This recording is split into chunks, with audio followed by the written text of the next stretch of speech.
the revenge, or should we say the elegy, for Willard Romney. Mitt Romney has announced he's quitting the Senate, total rage quit, right before the 2024 election. So he's going to serve out the remainder of his term. And of course, as befits his character, he's riding off into the sunset by having the globalists at The Atlantic publish a completely obnoxious, passive-aggressive interview, trashing his colleagues, trashing Trump, trashing the GOP base. So what is the final word on the GOP's 2012 standard bearer, the man who was the nominee for president in 2012? And Blake, I think you actually have an excerpt from this article that's by McKay Coppins in The Atlantic. Oh, well, yeah, exactly, Jack. It's amazing. So of course everything about Romney is, the supposed politeness and decorum and all the damage that Trump does to our democracy by being all he's the rude. last Boy Scout. Yeah, the last Boy Scout. So naturally what he does is he announces he's retiring, and then, in perfect timing with it, McKay Coppins has this biography that he's putting out that's, all about Romney and has all these data points in it. And he's basically just Romney doing a drive-by shooting on other members of the Republican Party as he leaves. Let's see, one of the lines from it. This is a summary as Axios summarizes it helpfully for us. Romney shares a unique disgust for Senators Josh Hawley of Missouri and Ted Cruz of Texas, who he thought were too smart to believe Trump won the 2020 election, but, quote, put politics above the interests of liberal democracy and the Constitution. And then the even wilder one is for Senator J.D. Vance of Ohio. He says, quote, I don't know that I can disrespect someone more than J.D. Vance. That is a direct quote from Senator Romney describing Senator Vance, who he still has to, share a Senate chamber with for the next year before he actually quits. But, just J.D. Vance, I mean, can someone explain what has J.D. Vance done in his time in the Senate that's been so ill-reputable? Does anyone have when he went to East Palestine and he wanted to deal with the chemical spill that went on there? I'm trying to figure this out. It seems his crime is that, J.D. Vance came out of Ohio. He went to Yale, I believe it was, and then he was in finance and was, and then wrote his memoir, which was very well received, and he's this up-and-comer on the coast. And then I guess he moved back to Ohio, started doing too many appearances on Tucker Carlson Tonight, and according to Romney, it was the transformation was just too jarring. It was too much of a transformation for Mr. Romney, who himself has basically transmuted into this Democrat, I guess, but that doesn't count. Well, this is an interesting take on all of it. And Andrew, maybe you can give us a sense of it, because what I think that Romney's really upset about here is that he's considering J.D. Vance a class traitor. He's calling him a class traitor and saying, look, you're allowed to make money in finance. You're allowed to go to Yale. You're allowed to go to the great schools. But the one thing, and you're certainly allowed to run for the Senate, but the one thing you're not allowed to do is actually go out to the people of your state, listen to their interests and listen to their issues, and then go and try to actually represent them in the United States Senate. This is I think class traitor. I think that's really smart framing, Jack, because at some level, a lot of this is much more about vibe. It's much more about what Mitt Romney thinks is classy versus gross, or respectable versus, essentially untoward and beyond the pale, right? So it's all based on his own little framework of class structure, of decorum, those sorts of things.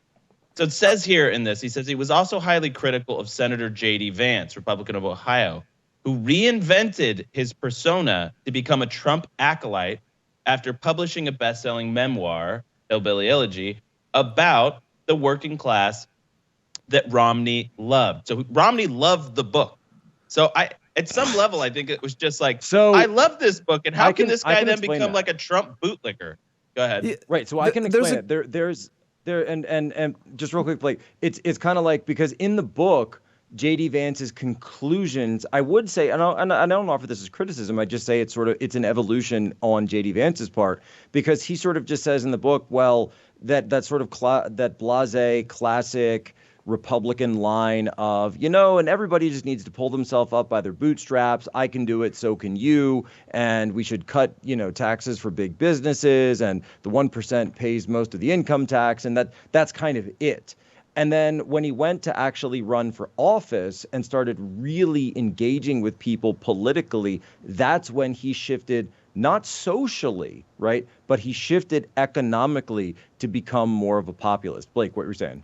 Well, what's so telling in this article is like some of the just the little specific anecdotes that it does pick, and I almost wonder if Coppins is like subtly trolling Romney Did you see the part somehow. where like apparently Romney lives by himself and his family like doesn't in even DC visit it them in mentions. DC? Let me get the line here.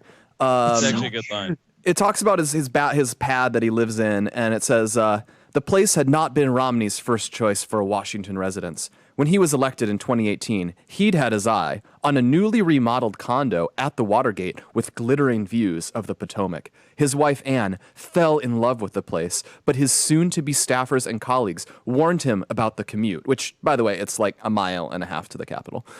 So he grudgingly chose practicality over luxury and settled for the $2.4 million townhouse instead. And then, of course, this is not good enough for Anne, so she never visits him when he's in D.C. So it turns into a gross bachelor pad that has, it mentions there's crumbs everywhere and seltzer, because we know, Mitt Romney would never, he's very good. He's a goody two-shoes Mormon. He's not going to crack open a Diet Coke. That's not allowed.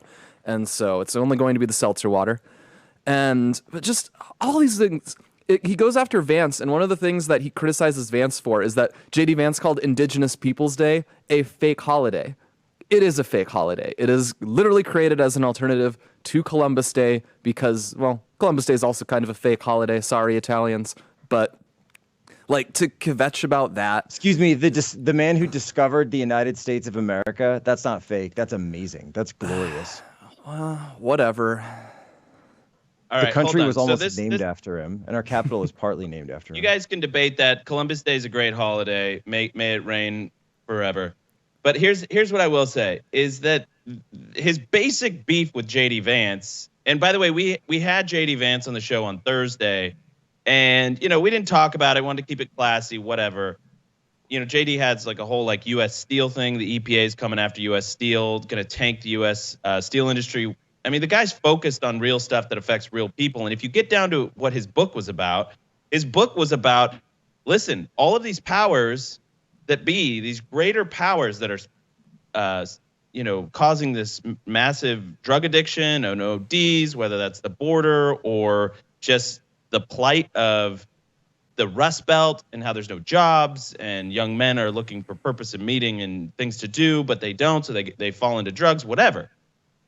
A lot of that stuff was railing against all of the issues that populism is sort of birthed out of, right? So yes. JD was once a critic of Trump, yes. But like many on the conservative side that were formerly never Trumpers, I mean, Katie Pavlich comes to mind, right? She was one of the signees of that, Jack, you know this well. You sent me the cover of this 2015-2016 Never Trump from National Review. Katie Pavlich was one of these people, but now Katie Pavlich became a defender of President Trump. This is not because when he actually got into office and we saw the policies, we saw the blue collar boom that the top or the lowest 10% were their wages were going faster than the top 10%. Compare that to Joe Biden's economy, and not even a chance, right? So he's basically mad that he thinks Vance sold out to get elected. All right, there might have been some calculation with Vance to get elected. But let us not forget this. Show image 99. Show 99, this image. Oh, yeah. Remember Let's talk that about time? sellouts. Let's talk about let's talk about sellouts. selling There's out.